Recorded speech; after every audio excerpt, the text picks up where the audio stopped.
আমি যদি আপনাকে বলি আপনার সব গুনাহই মাফ হয়ে যেতে পারে, হ্যাঁ, যত বড় গুনাহই হোক না কেন।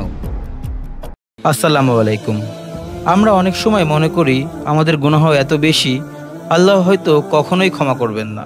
কিন্তু মহান আল্লাহ রব্বুল আলামিন বলেন, হে আমার বান্দারা, যারা নিজেদের প্রতি সীমা লঙ্ঘন করেছ, পাপ করেছ, তোমরা আল্লাহর রহমত থেকে নিরাশ হও না। নিশ্চয়ই আল্লাহ সব গুনাহ ক্ষমা করে দেন। অর্থাৎ যত বড়ই গুনাহ হোক না কেন, আন্তরিকভাবে তওবা করলে আল্লাহ অবশ্যই ক্ষমা করে দেবেন। কিন্তু তওবার শর্ত হলো গুনাহর জন্য সত্যিকারের অনুতপ্ত হওয়া, সঙ্গে সঙ্গে পাপ কাজ ছেড়ে দেওয়া, আর কখনো না করার দৃঢ় প্রতিজ্ঞা করা। মহান আল্লাহ রব্বুল আলামিনের দয়া সীমাহীন।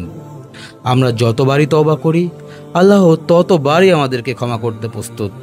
তাই নিরাশ হওয়ার কোনোই সুযোগ নেই।